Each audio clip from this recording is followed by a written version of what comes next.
Selamat malam para netizen dimanapun kita berada, salam inspirasi bagi kita semua. Ini menarik, pertemuan Anies Baswedan dengan kader PKS, yaitu Pak Ali Mardani. Ya, eh Anies Baswedan mengingatkan ya kepada kader PKS ini bahwa nanti ya mengambil amanah begitu kan, harus benar-benar istiqomah. Ya, dengan kata terakhir istiqomah di situ nampaknya. Assalamualaikum. Bareng orang keren. Ikutan. Sehat. Apa mas? Yang lagi rekam nih. Apa pesan buat kita? Bismillah, jalani semua dengan sebaik-baiknya. Jaga amanah dan yang tidak kalah penting istiqomah. Itu yang mahal. Amin. Doa semua istiqomah. Ini membuat menjadi tamparan keras sebenarnya begitu kan ya, bahwa bagaimana PKS hari ini yang sudah jelas-jelas tidak mengusung Anies Baswedan di Pilkada DKI Jakarta dan kemudian beralih dukung Yassuswono, kadernya sendiri. Tidak ada masalah dalam dunia politik. Tapi kita lihat saja konsistensi partai itu kelihatan sekali ketika sekarang ini melihat bahwa kader-kader PKS yang kemudian seperti Pak Ali Mardani, seperti yang lain begitu kan ya, mereka tetap berkomunikasi dengan Anies Baswedan, tidak ada masalah. Cuma pendukung-pendukung Anies Baswedan dan saya kira bahwa kenapa waktu pencalonan kemarin tidak mengambil Anies Baswedan, itu permasalahannya di situ begitu kan ya. Katanya tetap konsisten bersama dengan rakyat, tapi tahu-taunya bergabung di situ.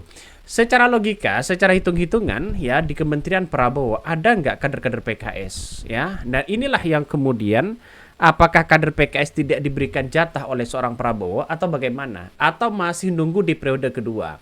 Kabarnya begitu kan ya, kabarnya yang sekarang ini, menteri-menteri yang sekarang ini mungkin kalau tidak ada yang kemudian bisa bekerja, mungkin bisa di-reshuffle begitu kan. Tapi ya inilah politik yang ada. Mau bagaimana lagi di situ begitu kan ya. Bahkan ya ketika Anies Baswedan keluar dari pelantikan ya, usai pelantikan dari Prabowo Gibran di situ begitu kan, ada wartawan yang sedang menunggu di luar. Betapa luar biasanya sosok Anies Baswedan yang kemudian disambut oleh wartawan untuk diwawancarai. Salah satu yang menjadi calon presiden satu-satunya begitu kan yang datang ke acara pelantikan Prabowo Gibran, yaitu adalah sosok Anies Baswedan. Saya kira ini baik dan sangat luar biasa. Dan bahkan Anies Baswedan disambut oleh wartawan ya, di situ disambut oleh para orang-orang yang kemudian ingin wawancari dengan Anies Baswedan. Ini kan terasa presiden ya. Saya sering mengatakan bahwa sosok Anies Baswedan ini walaupun mereka tidak terpilih menjadi presiden, tapi pada kenyataannya adalah tetap disambut oleh masyarakat, tetap diteriakin bahwa sosok Anies Baswedan punya potensi untuk bisa menjadi seorang presiden. Ya, kita lihat saja sejarah Pak Prabowo, walaupun mereka sudah punya partai berdarah-darah begitu kan untuk bisa menjadi seorang presiden. Nah, lihat saja bahwa masyarakat ya sekarang ini antusiasmenya kepada kepada sosok Anies Baswedan itu sangat luar biasa sekali. Saya memandang bahwa ya sampai hari ini begitu kan ya, memandang bahwa apa yang kemudian dilakukan oleh Anies Baswedan ya nampaknya menjadi perhatian ya bagi kita, bahwa salah satu yang kemudian dipeluk, disanjung begitu kan ya bagi seorang Prabowo, yaitu adalah Anies Baswedan. Mungkin ya cara kita pandang mungkin agak berbeda begitu kan, ketika sosok Anies Baswedan diundang di situ, terus kemudian banyak orang yang masih nyinyirin, padahal Anies Baswedan bukan siapa-siapa. Luar biasanya ketokohan Anies Baswedan ini adalah idealis begitu kan ya. Orang-orang idealis itu sampai kapanpun mereka tetap dibutuhkan ya, orang-orang idealis seperti itu. Makanya sampai kapanpun tetap dibutuhkan. Saya kira bahwa apa yang kemudian juga dilakukan oleh sosok Anies Baswedan ini saat pelantikan kemarin ya, sambutannya luar biasa. Berbeda dengan sambutan yang dilakukan oleh terah dari seorang Jokowi begitu kan, yang kemudian diteriaki oleh masyarakat Indonesia. Bahkan di dalam rapat itu kemarin begitu kan, dalam orang-orang yang hadir di pelantikan Prabowo kemarin, begitu juga ya meneriaki terah seorang Mulyono. Berbeda dengan Anies Baswedan yang mendapatkan tepuk tangan yang sangat-sangat luar biasa, sehingga ini menjadi cikal bakal bahwa sosok Anies Baswedan itu masih dibutuhkan. Ketokohannya tidak bisa hilang, sosok Anies Baswedan ini sama dengan Prabowo. Prabowo cerdasnya luar biasa, ketokohannya luar biasa, itu tidak akan pernah hilang. Coba kita lihat saja seorang Jokowi begitu kan. Jokowi sudah tidak bisa sudah lengser ya. Mereka akan tetap hilang karena tidak ada ketokohan yang permanen begitu kan ya, sehingga orang tidak seolah-olah tidak membutuhkan itu. Kalau Anies Baswedan kan berpikir secara idealis ya. Orang-orang idealis itu tentu ya banyak orang yang akan mendapatkan support, orang yang akan mendapatkan menerima ketokohan itu. Makanya orang-orang dia di situ sampai kapanpun itu akan dibutuhkan, walaupun mereka tidak menjadi seorang presiden. Berbeda dengan Jokowi. Jokowi sudah terpilih menjadi seorang presiden. Apa yang dibutuhkan setelah lengser? Pemikirannya saya kira tidak. Ketua partai saya kira tidak. Apa begitu kan? Ya, jadi menjadi orang yang biasa. Pak SBY tetap eksis karena mereka punya partai.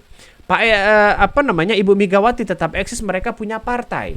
Ya, terus kemudian B.J. Habibie mereka eksis karena mereka punya ide-ide bagaimana untuk bisa ya merakit pesawat kita. Artinya apa? Artinya calon-calon pemimpin itu harus punya karakter dan gagasan yang baik sehingga permanen dalam dirinya. Makanya seorang Prabowo sampai kapanpun itu tetap dibicarakan seorang Prabowo sebagai tokoh idealis begitu kan ya. Karena itu tetap dibutuhkan oleh masyarakat. Artinya dengan pertemuan-pertemuan seperti itu menandakan bahwa PKS ya dengan Pak Ali Mardani di situ menandakan cukup satu yang diperingatkan oleh Anies Baswedan, tetap istiqomah ya. Tetap istiqomah itu saya kira sangat sulit sekali begitu kan ya. Bagaimana posisi ya PKS selama 10 tahun mereka menjadi oposisi, apakah tidak tahan menjadi oposisi atau bagaimana. Tapi yang jelas bagi kami soal ide itu sangat penting. Walaupun Anies Baswedan tidak terpilih, tidak didukung begitu kan ya untuk maju sebagai Gubernur DKI Jakarta, saya kira orang-orang idealis itu tetap dibutuhkan. Ketokohan Anies Baswedan tetap dibutuhkan. Dan sekarang ini melebihi dari seorang wakil presiden loh begitu kan. Seperti Gibran misalnya.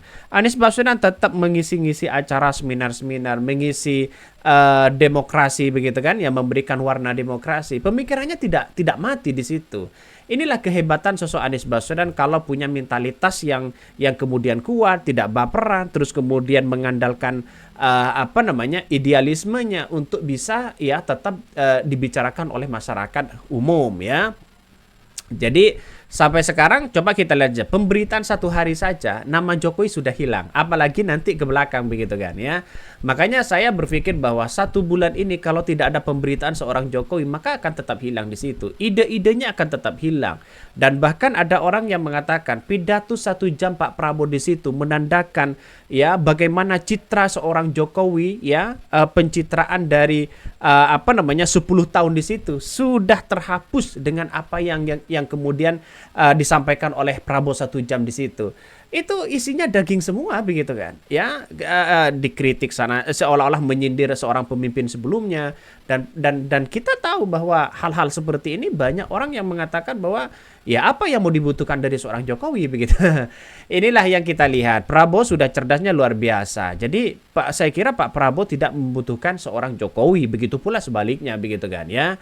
Karena mungkin ya seorang Jokowi lebih mengatur bagaimana untuk menjaga si Gibran ya, dibandingkan dengan seorang Prabowo. Prabowo kan tetap menjadi kekuasaan, yang menjadi berkuasa, menjadi seorang presiden, cerdas untuk melihat masa depan bagaimana bangsa kita. Ya mungkin saya kira menganggap bahwa pertemuan Anies Baswedan dengan Pak Ali Mardani ini menandakan ada sesuatu yang kemudian karena di Pilpres kemarin sudah menjadi calon begitu dari PKS, saya kira tidak ada masalah begitu kan ya. Dan perlu diingat pernyataan Anies Baswedan yang terakhir di situ begitu luar biasanya ya, begitu luar biasa ketika mengatakan tetap istiqomah, tetap jaga amanah dan sebagainya. PKS mampukah untuk menjaga itu? Nah, kan itu pertanyaannya begitu kan. Makanya sangat disayangkan kalau toh pada akhirnya tidak dapat menteri, ya ini gimana begitu kan ya. Kasihan banget ya PKS ini. Jadi apakah ikut-ikutan tetap PKS, Nasdem dan PDIP akan tetap di luar pemerintahan atau bagaimana? Tapi yang jelas melihat dengan hal kayak begini itulah wajar dalam dunia politik. Mungkin itu yang kami sampaikan. Tonton terus channel Hodari Podcast Rakyat ini, jangan lupa di subscribe.